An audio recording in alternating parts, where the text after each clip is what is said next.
Hi guys, and welcome back to the channel. I'm VAG Technic. So in the last video with the R32 we managed to build the engine. If it's built properly, only time will tell. Nobody knows till now. The engine did tell, which is good. In this video we'll be putting it all back together. So we have to put the engine onto the crane. We have to put the dual mass flywheel, clutch, and then the gearbox and the transfer box. A few people were asking me in the comments where we're going to get the gaskets from. So we have the main gasket from Febi, which is to the shaft, which goes to the gearbox from the transfer box. And we have these two O-rings, which are probably some kind of oil distribution or something in between the two surfaces. So we got everything here ready for it. So once everything will be put back together, the chassis is outside with the loom. We will be putting the chassis onto the ramp, engine in the gearbox inside, connect everything, and hopefully we will do the first start soon.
Mám ho z dola pritlačiť, alebo iba ho mám pritlačiť?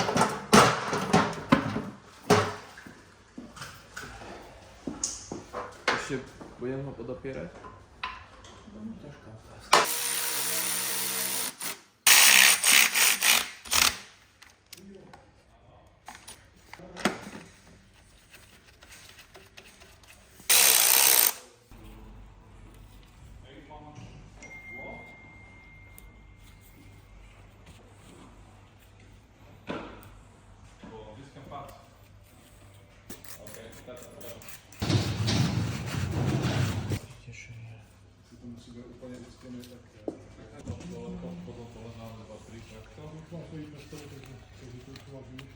Tak jo? So we have a problem again. The Fabi, what we ordered, the O-ring, is different. It's much smaller, first of all, and the thickness is not correct. So we did try to fit it. It's absolutely terrible fitment. So because we have a VAG garage and we do loads of VAG cars, we managed to find a spare O-ring from a different car to a different component, which is nicely fitted. There's a nicely edged, which will be lubricated, and we can put it back on.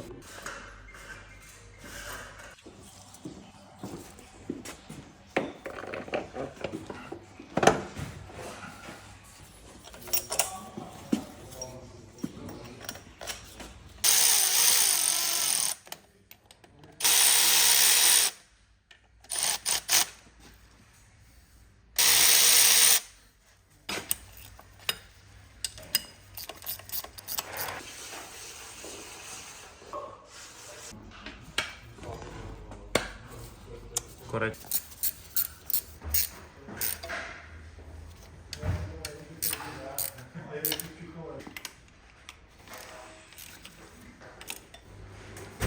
And meanwhile we will move on to the Lamborghini, where we have a finally new oil pressure switch, so we can install it and put it back together.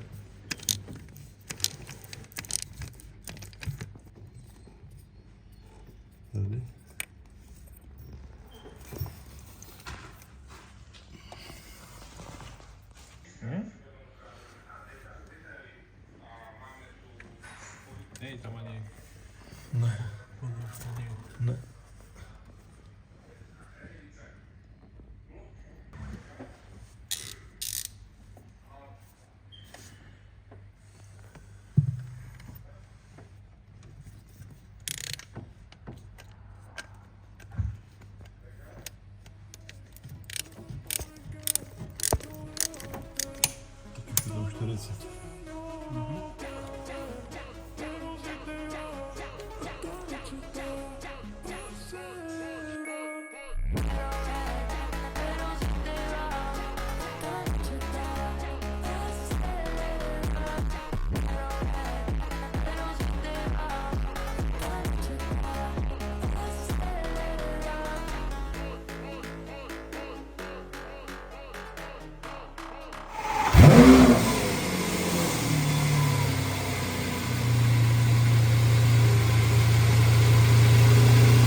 Okay guys, so the Lambo is probably done when it comes to the oil pressure problem. So they wanted to rebuild the engine and it was just a sensor, so lucky him. Right now the oil pressure is not dropping when it's fully warm up, which is a good sign. And still we have to go for a test drive to find out the fault with the gearbox, but that was all like a low voltage and stuff, so I think I'll be fine. So yeah, I think that's all from the Lambo. Let's have a look what Philip's up to on the run with the RS6.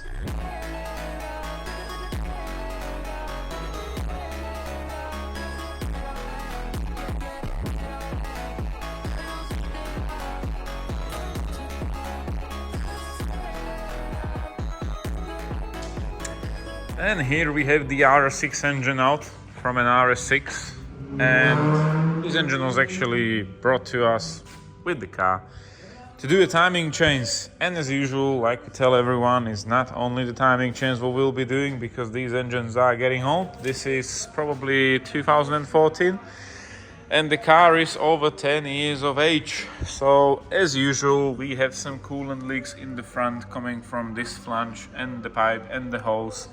Also the top one over here, so they'll probably need a new gasket. The water pump is a questionable thing. I can say something was going on maybe with this, and maybe not, because you can see how it's splitting open in between the bolts. So that will be probably a good idea to be replaced, along with the whole coolant system which is attached to the block. Also on the cooler from this side, probably need a new pipe because there's the signs of a coolant leak. Also, the car will need a new suspension arms because they are all busted. This is like end off.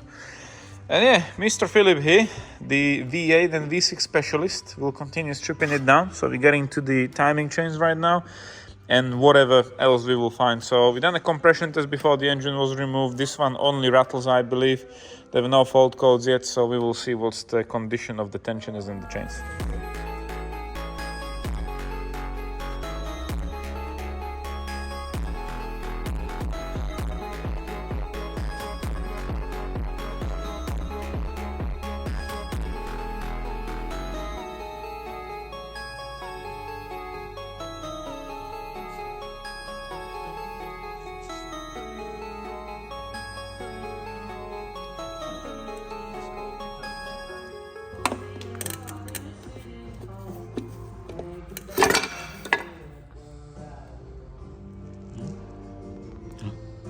No broken bits. Okay, now fuck off. So nothing happened. Okay. So fine.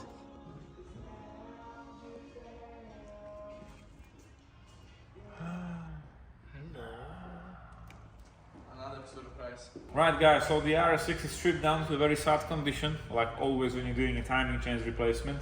So this guy was actually very lucky because I believe he don't have the car for a very long time. And as you can see what I filmed already, there's a broken slider, the plastic is completely missing.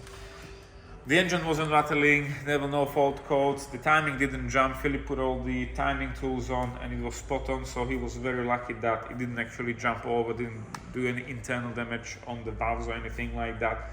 So that's fine. You've seen everything up front was leaking, so we have to contact the owner of the RS6 and ask him if you want to sort it out while the engine is out. So yeah, we've got everything, I believe, ready material-wise for the RS6, and I think Philip should be putting it back together soon. And meanwhile, we'll be finishing the R32, which is on the ramp, so put the engine back in, finish it off, try to start it up, so stay tuned. So the R32 is on the ramp. We will have to strip it down, bumper, slam panel with the radiators, the front suspension, the whole subframe got to be taken off, and then we can put the engine in and put everything back together.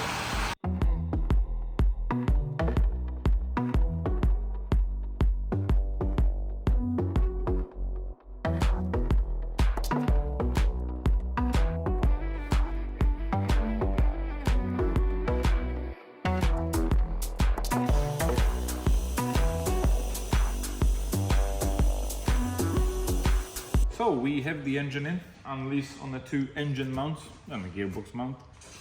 From the left side, driver side, we have the new engine mount where you've seen on the beginning of the previous video. We still have to put on the knock sensors. We have a crankshaft position sensor, a pulley for the power steering which is not on the bracket for the secondary pump, and also we find out we need to put a new tensioner. So Miroslav spot this, it's off-centric. And also the idler pulley is not idling anymore and is making funny noises. So that's coming tomorrow.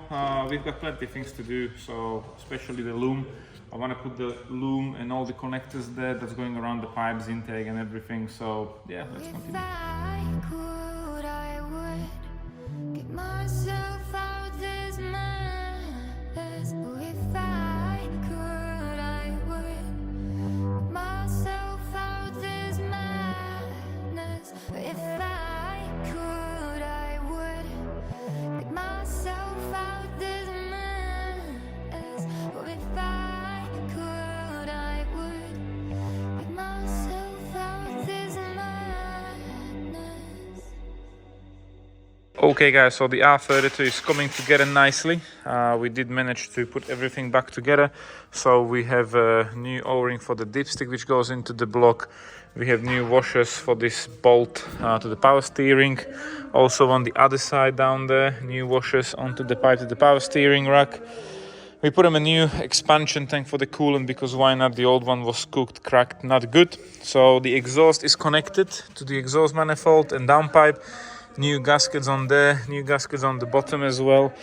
And we have to put the subframe on so the engine is not rocking forward and backwards. That's very important. Then we're probably going to put the slam panel on with the radiators, just fill it all up. And we're going to put fresh oil in there, and we're going to try to start it up for the first time.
Dam si.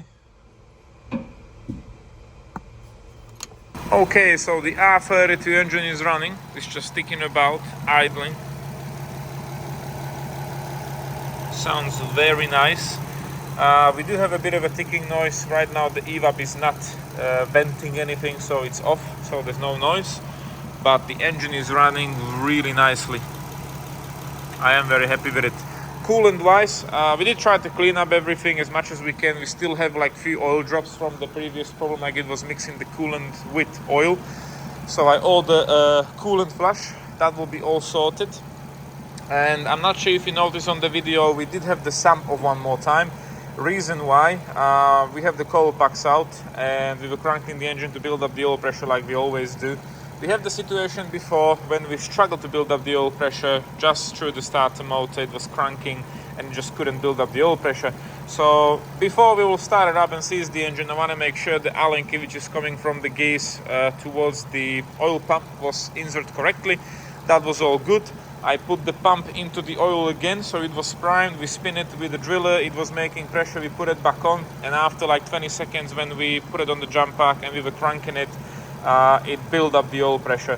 The whole crank and everything was on the assembly loop, so it was like turning a bit slower, like it was sticking, and soon as the fresh 5W40 oil was pressed through the whole system, it spins much quicker. So that was the sign when we have the oil pressure and the oil circulating in the engine, so I was happy with it. So we start up the engine, it's all good. You've seen the diagnostic, there were like disconnected coil packs and stuff. Right now it's running with no fault codes, which is really good. Nothing is leaking, which is always a good sign, so the engine is nice and dry. And we still have to do outer CV boot in the front, shock absorber on the rear to pass the MOT. Also the owner, I just spoke with him, he agreed to put new Michelin tires because these are from 2019 and they will not pass the MOT, unfortunately. So we have to put it back together, guys. So the whole front end, the crash bar, headlights and everything. So yeah, let's continue.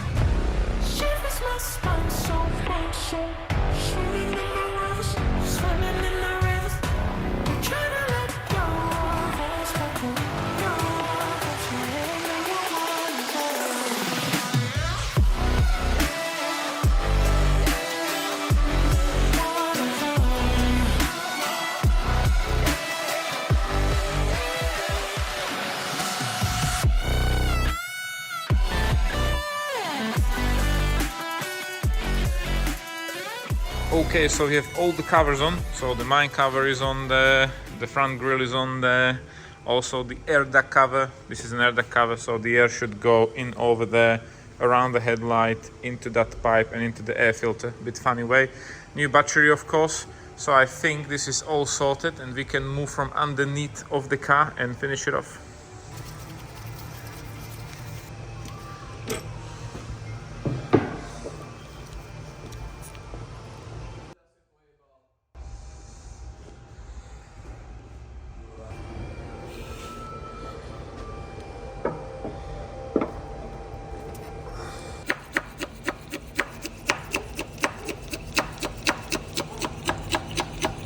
Okay guys, so from underneath everything looks good. We put a new CV boot over there and there's no oil leaks or coolant leaks, which is good. Both dry shafts are tight, also the prop shaft from the back over there. New gasket you can see over here on the exhaust. And the last thing what we need to do is the shock absorber, which decide to have a leak. So we have a replacement here, so the wheel gotta come off, probably the under tray. And then we have to put all the covers for the engine and stuff. So yeah, continue.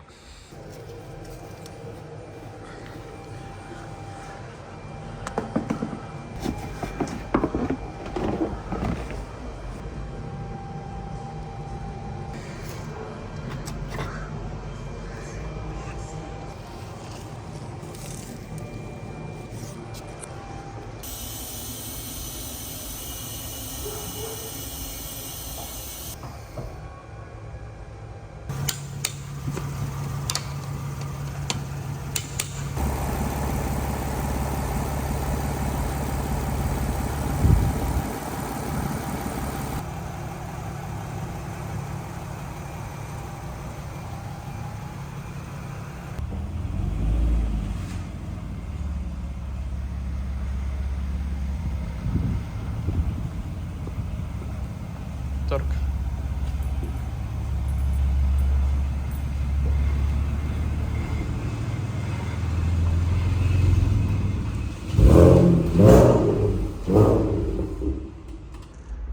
So the car is outside, guys. We finished the R32 after a couple of months. I was away for a while, so I did want to film it. That's why I done the job myself. And we're gonna leave the car outside, running, idling, checking the oil levels, coolant levels. Nothing is leaking. I already did spot that the front wipers are not working, so the stalk is damaged or something. The rear wiper is constantly also so kind of an electrical fault. And in the next video, we will be driving the car. We gotta clean it up a bit because it looks really sad over the times it was sitting outside.